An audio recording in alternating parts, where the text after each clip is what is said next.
मो विदर्भ राजकन्या रुक्मिणी सुंदरी मात्र बसिछि द्वारिकार पाटराणी होई आउ मात्र अपेक्षा करिछि प्रभुको फेरिबा बाटकु धरी आसिले सही स्वर्ग श्वेत पद्म निश्चय पिन्धिबी मोहर मथारे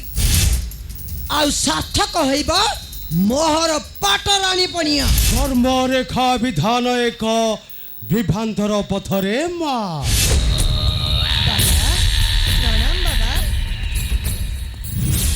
निजर बुद्धि विवेक बल सकल सिद्धि करा जाए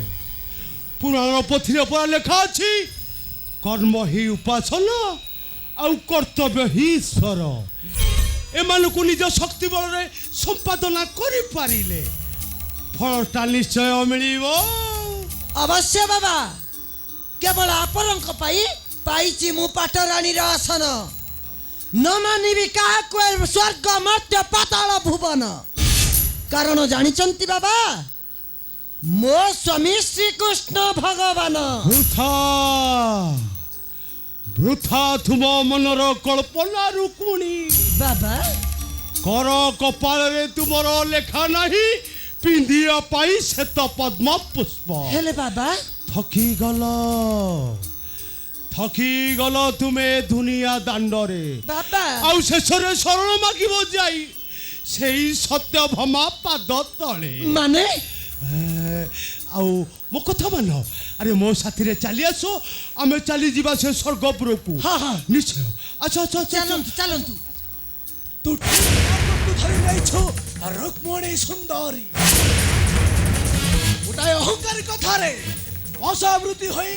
अधर्मी अत्याचारी होई सारी छो। अरे महादेव केवल तोरी पैसनी केवल तोरी पैस गोटाए अहंकारी कथा रे वशावृत्ति कराई छो ए रुक्मिणी को भावी छु मने मने कृष्ण रथ रे साजिबु सारथी नाई एहा केबे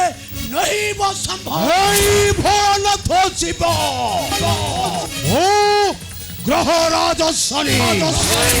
ओ सहित बाजी मारी छ माने न करिबी क्षमा तुम मूर्ख देवता मंडली को शनि बाबा एटा तुम्हारा मसानी भुई नुहे जे तुमे रंगला होई काई होई नातिब ए रुक्मिणी एटा गोटे भद्र व्यक्ति को घर रुक्मिणी चली जा रुक्मिणी तू मते तिरस्कार करूछु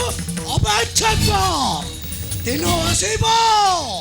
तू न तो मता होई पड़िबु मोहर पदरे हे भोलनाथ शिव शनि मु तो ताके न करबी क्षमा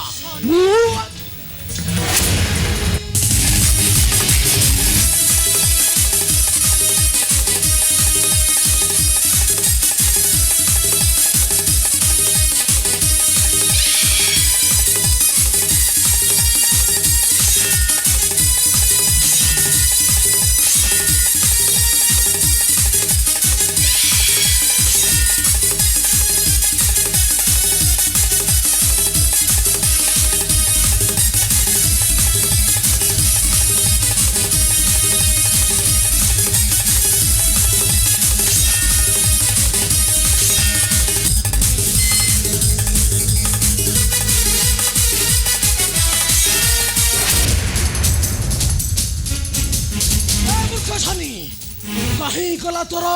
गर्व दंभ अहंकार अरे चल तोर विचार हेबो स्वर्ग मंडल देव सभारे अरे चल शनि अरे चल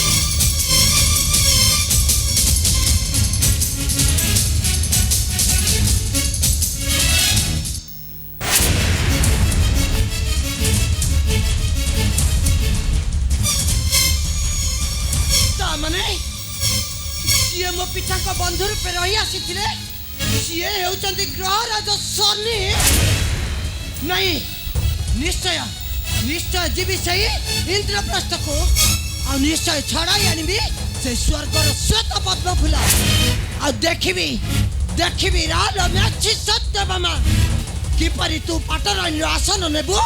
ए रुक्मिणी सुंदरी थारो कारण मु हेउची विदर्भ राजकन्या नाम मर रुक्मिणी सुंदरी।